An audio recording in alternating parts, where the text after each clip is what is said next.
Godstone Farm. Now I'm really excited because those of you that have been watching us on Facebook will know that, or following us on Facebook will know that I'm here at Godstone Farm about to talk about the lambing season. Obviously it's really unfortunate that Godstone Farm are not open at the moment, but they've been lovely enough to let me come down to let you have a little bit of an insight as to what goes on with all these lambs. And there have been so many that have been born in previous months, so in recent weeks I think, isn't it? So yeah, these are all 2 weeks old. Yeah, so oh gosh, yeah, so I'm here and I'm going to be talking you through, well, having a chat actually with Richard about the process, about what happens, and also getting the chance to feed a few. So here we go. Okay, so this is one of our lambs that just needs a bit of a supplement feed, so I'll place him down for you. No. So do I just Just hold into it the like mouth. this? He knows what he's doing. He's a pro. Doesn't he? So is he used to this? He's had it a couple of times, not very often. It's just because his mum's got triplets, so there's 3 of them. Oh, so this sorry. one gets pushed out a little bit sometimes. Am I being all right? Not too rough with him? You're all right. I think He's getting the hang of it. He's still quite new to it, but he's definitely getting there. Hello. So he's just having a bit of a supplement feed. So he gets most of his milk from his mum, Yeah. but the rest will just come from there. So he probably won't be that hungry. Oh, He's just so being yeah, a greedy just gut. sort of just being greedy. Oh, yeah. He's done, see? He's done already. Yeah, he well knows. done. Hey, very cute. And number 13, is that just the way you number them all anyway? So yeah, Just they're happens all to in be- order. So number 1 was the first one that was born, and then it goes all the way up to 20 because we've got Yeah. 20 ewes, which are the female sheep. And then the colours, so this one's green, so we know that's a triplet. So when we look around, we'll see that there's 3 13s, and the mum's also got 13 on her as well. So yes. if you look Yeah. over there, you can actually see that they're all together. So there's 2 13s, a mum, and then this is the one that we're helping out, the third. And then we have the blues. There's one here. This is a badger face. You can see with like the orange face. That's a 17. So that was number 17 to give birth. And it's blue, so we know that it's got a single. So somewhere around here. They're not normally too far away. They're all. Will be its baby. So around. And so, Richard, in this pen, you've got ewes with their babies. So it's just that's how they're all together. So they're all kept together. And When they're initially born, so when they've lambed, we will put them in what's called a lambing pen, which is just a small pen, and it helps them to mother each other. So it's got that bond to go together. So what sometimes you get is a mum who is pregnant might think that she's had a lamb even though she hasn't, and she almost tries to steal it from the other ewe. Which sometimes they do quite successfully, and actually they go on to be really good mums to them. But not always. So we put them in the pen, let them bond together, so they know that that's my son or daughter, and then they will stay with them. And we put them into this big pen, and then the lambs know who their mum is. and they know it's right. Okay, so from the very beginning, the whole process. So how does it work? So obviously, how long is a ewe? How long is a ewe pregnant for? Normally about 152 days, give or Right. take. Some are obviously early, some are late, very similar to like humans.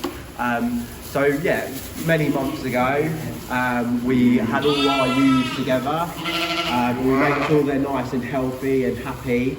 And then we have our 3 rams, which aren't here at the moment because they would just get in the way and annoy all the other sheep that we have at the moment. So the boys are off on another field. How do they annoy them? They will try and mate with them again. They will also push them out of the way of their food.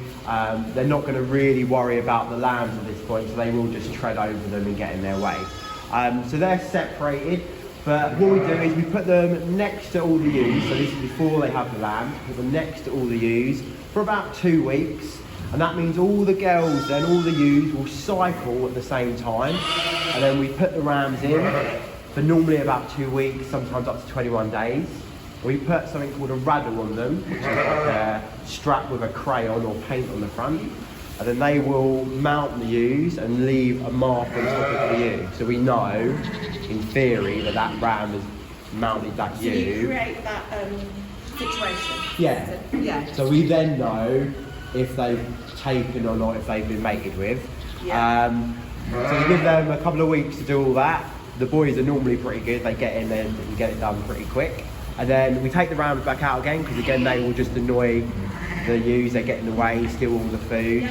And then they come out, and then 150 days later, or well, just before that, they come in the barn. It's nice and warm, nice and dry. And then we have 2 pens set up. So this one originally was completely empty, and that one was full of straw. And then as soon as they give birth, they go into a small pen, that mothering pen I was talking about. Yeah.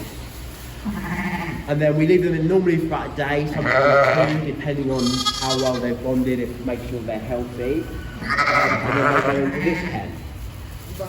And in this pen, you see we've got the heat lamp set up here. We have something called creep feed, which is like a lamb feed. So it's just better for them than yellow feed, smaller, easier for them to eat. And then ideally, they all sort of pop at the same time. We all want them to give birth within a very short period of time.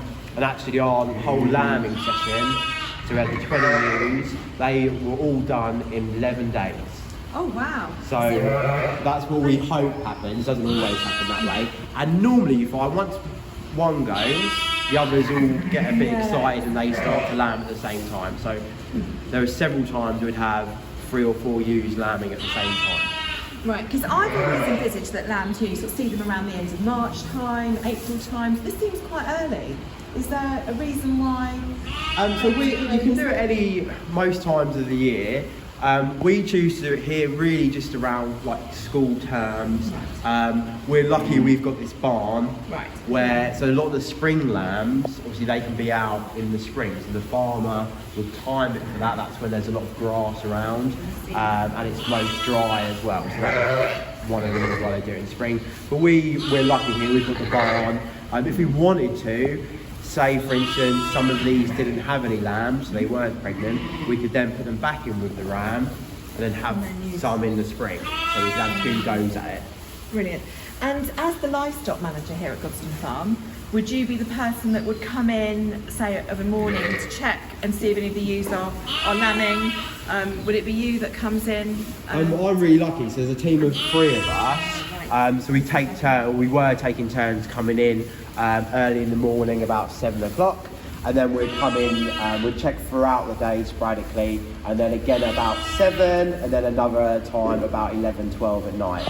It's quite a full-on, full-time thing, the lambing, so we've been actually really lucky that it's been such a short period of time, because sometimes it will go on for 3 or 4 weeks. Oh really? Yeah, so we've got ours all done and dusted. We can all come in later on.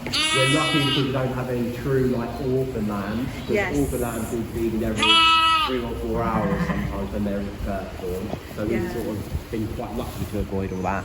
It doesn't happen every year. Yeah, no, exactly. So when they are giving birth or lambing, so do you when that process is happening, do they allow you to help? Or are the mums, is that a situation where do they go off in a corner? Yeah. And how does that? Normally it's quite obvious when they're about to lamb. So one of the things they do first of all is they will go off and find a little corner on their own. They do something called nesting where they will hit the ground with their hooves. They do stargazing where they just sit there and just look, and they just look a little bit unhappy. And when it's a bit closer, you can actually see they're contracting. And you get to see their whole body get pushed in. Normally the stages are you see the water sac come out, you give it about half an hour, 40 minutes, and you hope that there'll be some movement, maybe you see the feet or the tip of the head. But we only get involved when we have to.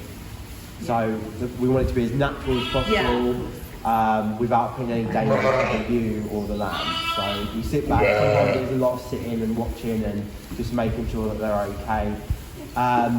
And then at the last moment when we know we have to, that's when we get involved. And normally at that point, the ewe is a bit more grateful that we're around to help out. Some of them will still run around, some of them will have perhaps a foot hanging out the back and be running around just trying to stay away from you. But most of the time, they're quite used to people and we just help out if we have to.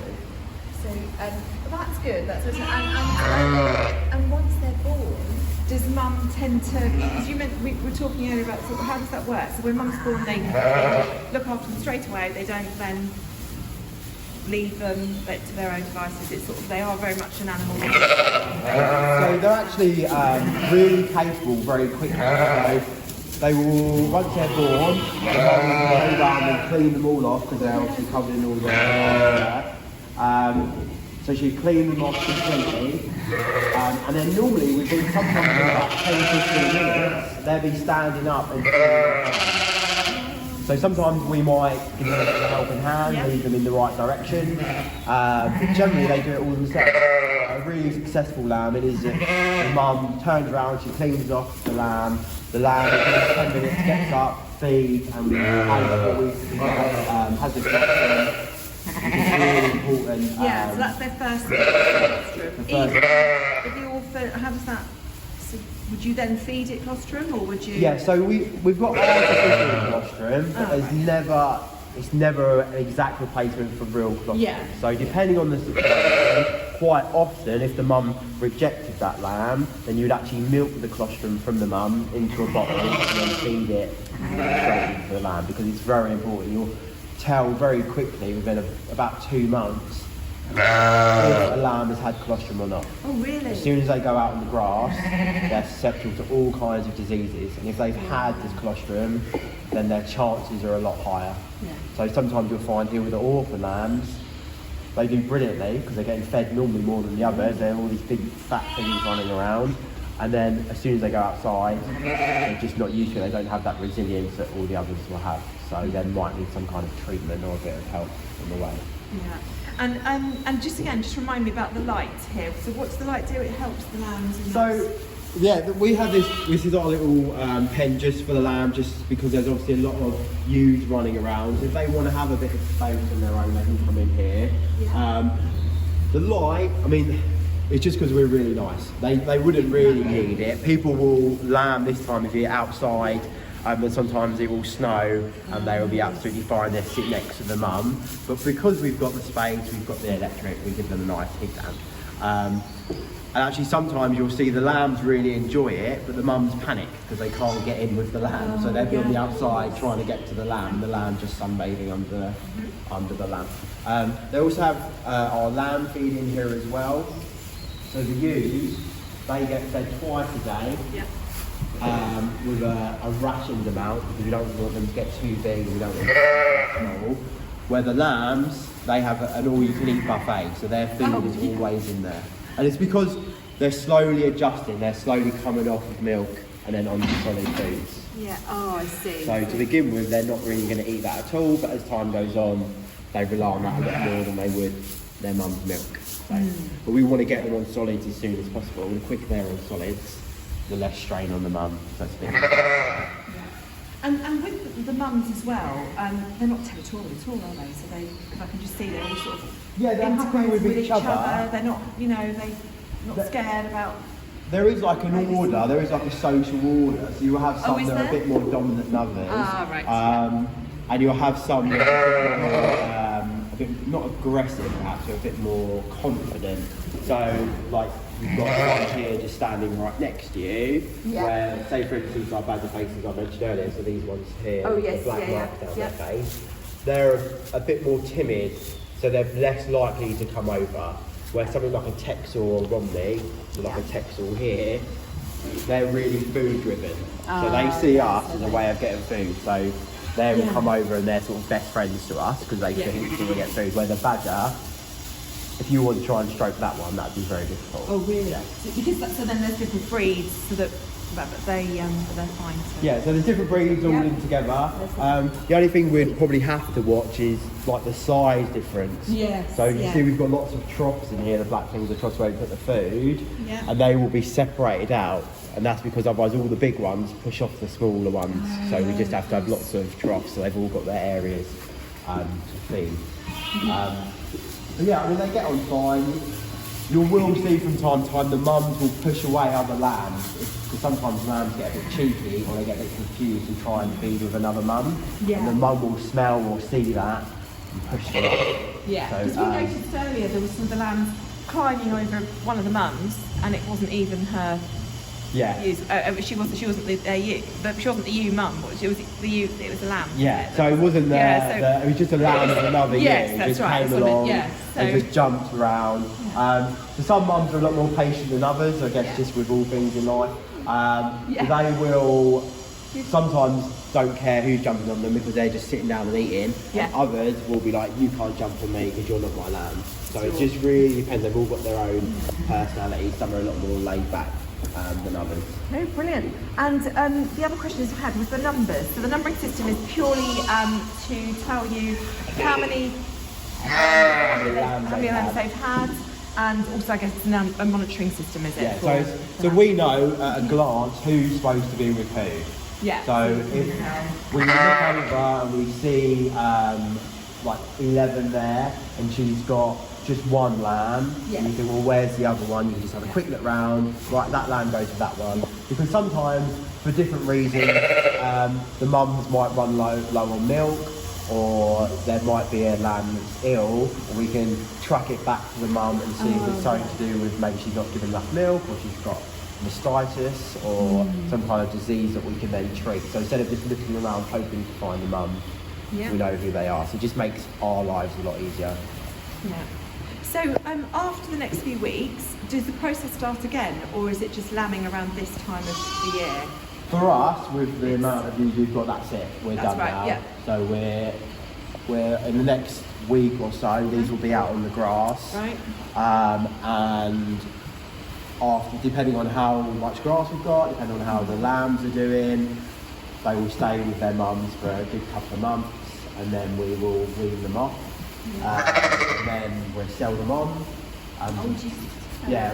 So we won't hold our lambs all year round because we don't have enough space. So they will be sold to like another farmer who will then make them a bit heavier, maybe keep some and maybe sell some for meat or to the abattoir.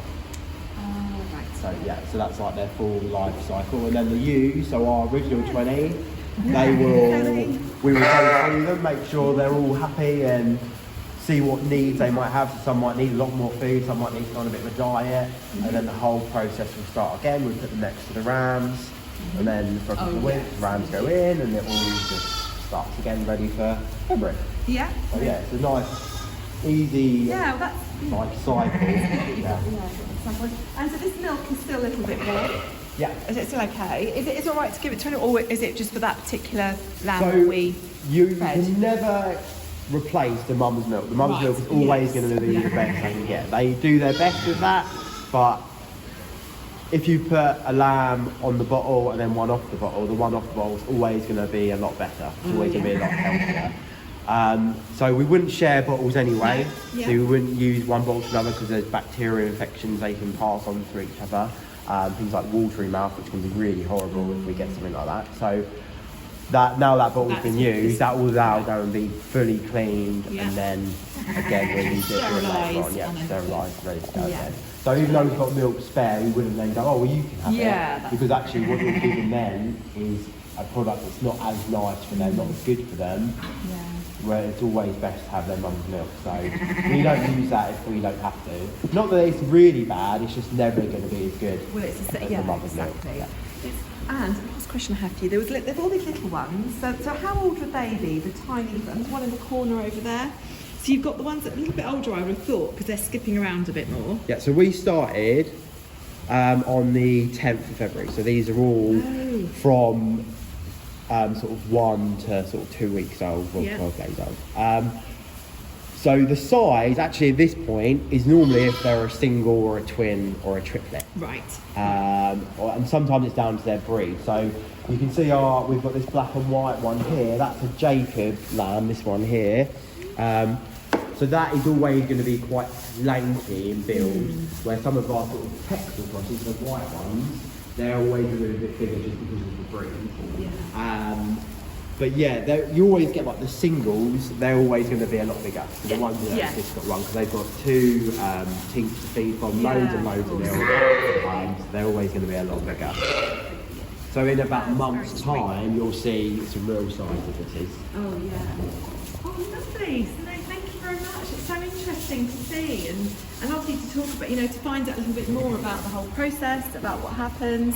And obviously, again, you know, this is something that we wouldn't be able to find out about this time of year because obviously the farm's closed. We're hoping after today's announcement, you know, things will be a lot better and that it will open again and, you know, in the near future.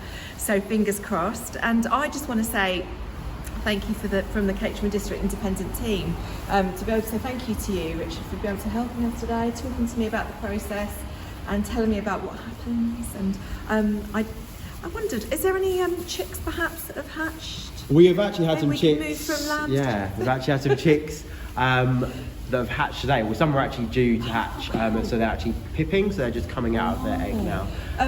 I just actually want to say one thing as well, is that obviously I'm in here at the moment, and I'm lucky enough to be having these lovely skipping lambs around me, which is so cute. But I'm going to have to thoroughly wash my hands, dip my feet with my shoes as well. It's not something that can be done, you know, sort of without all of that process, and also on a regular basis it can't be done. It's just a real sort of sneak preview for all of you to be able to see what goes on here. So we will be doing that now, and obviously touching my face and hands and making sure to sanitise and washing my hands too. And so yes, but thank you for watching everybody, and thank you to both of you for letting me be here as well. No worries, thank you very much. Thanks.